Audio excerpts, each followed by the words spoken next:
Alright, so here's an example of the Raven paradox when it's directly applied to the scientific method and the standard model, alright? And it actually adds another label to it and makes it quite bizarre and absurd because we're going to use the scientific method to disprove the scientific method. In a way, anyway, you'll see what I mean by this. We're going to use these hypotheticals. Okay?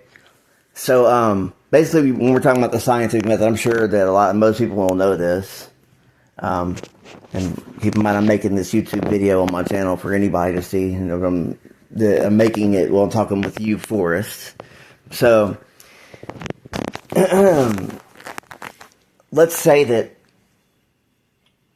you know, that there's two scientists on different parts of the planet, right?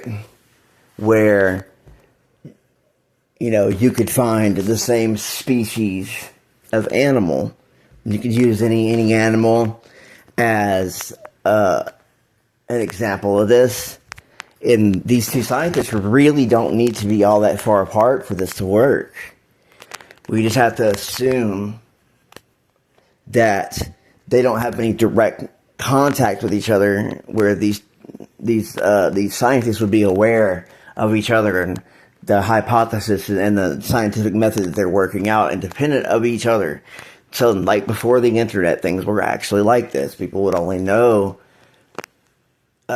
in more recent times, you know, through the turn of the century, the 1900s, to like scientific journals and stuff like that.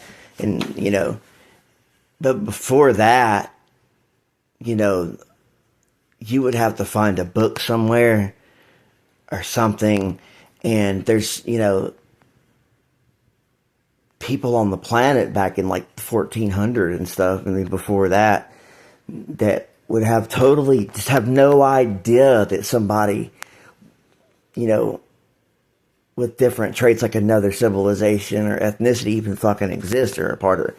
You know, a good example for that is this Lakota Heyoka, really famous one, the big time one that was, his name was John Fire, and his anglicized name, where he basically, this is for a lot of Native Americans, for the first like 10 years of his life, he had never seen a white man or heard of a white man.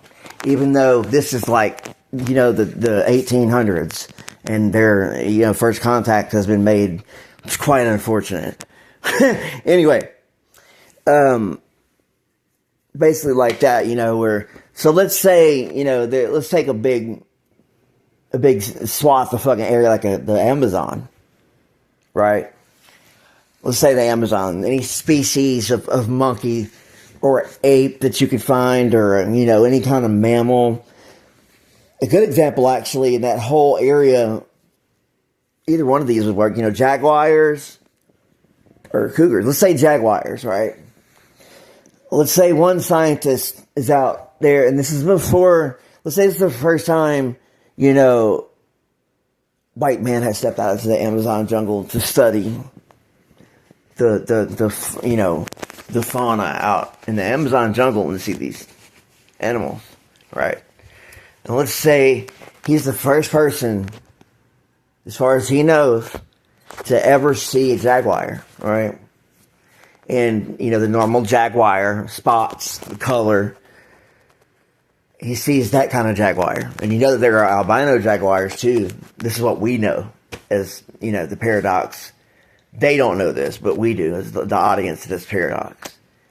There are both albino jaguars and there are black jaguars too. I forget, there's a word for that, but I forget what it is. Anyway, so he makes this hypothesis that, oh, this is a jaguar, I'm naming it whatever he wanted to name it. Let's go with the jaguar, right? This particular kind of cat. All of these cats have these spots and look like that. They're that color and they have a different patterns of spots on them. You know, slightly different, you know, unique patterns, but, you know, they're recognizable all the same to belong to the same species. And that's his hypothesis, right? And so after making the hypothesis, you experiment. And this means you want to experiment and create a repeatable result, which, let's say he goes out and find 9 more jaguars. His fucking hypothesis is all jaguars have spots and have that tint to their fur, that orangish kind of tint.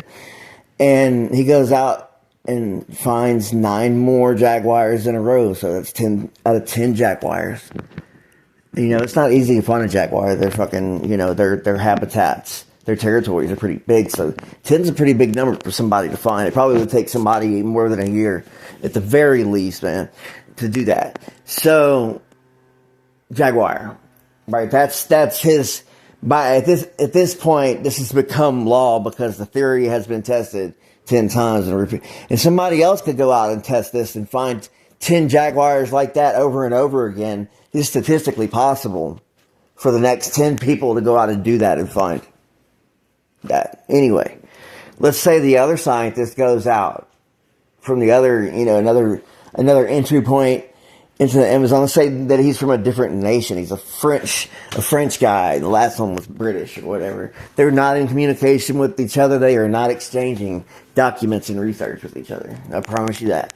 So the French guy goes out into the jungle and he sees a big cat out there, and it's black jaguar.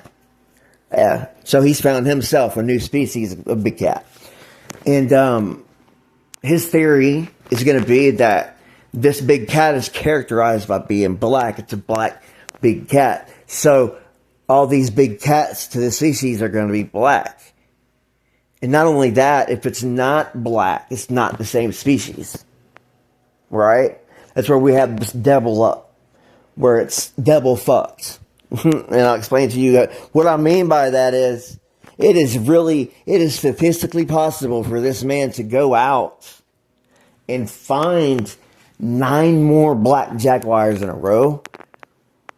Or because we're in more primitive times and not really understanding how this cat works, then we could fucking see the same cat again and fucking think it's a different one. Not only those two things, but also we could see the cat with fucking spots in the other color and think it's a whole different species, because we have this confirmation bias that all these jaguars are black. You smell what I'm fucking stepping in now. It is definitely statistically possible for this to happen. Even if the odds to it are low, the fucking hubris of man and like the unreliable narrator, all that kind of shit comes into play, the confirmation bias and all this stuff, man, and making mistakes like that to come back. And now this thing has become scientific law. And this is a paradox because these things are standing in direct opposition of each other. You feel me? So this is what I'm talking about, where we cannot say that anything like the fucking speed of light is constant all across the universe, because we can barely perceive we perceive less than 1% of reality, period. As far as like, you throw it all together, how far we can see out into space, the part of our view that is blocked, all that shit. You know, the time that it takes for light to come across where you can finally see it. All that stuff, man. We don't even understand light. We barely have begun to understand photons at all. So how can we look out and say the speed of light is constant? We don't have the means to experiment on that.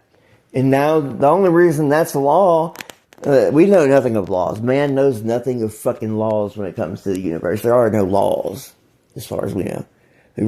That's just hubris, man. So that's where the standard model starts to crumble, man. And it's taken a very long time. It's going to take even longer still for us to tear this down and start building from a place where we're actually going the correct way. But I promise you, it's like this for a reason, that people like Tesla and Einstein knew that these people that were in power back in the 50s and all that shit could not be trusted with the secret to these technologies they were trying to make in the universe. That's all these people want to do, is fucking unravel the secrets of the universe just because they want to know. They want to conquer everything. And that's one thing that we're just not designed to do, man. We forget to behold it and the wonder that it is and the miracle that it is. The beauty.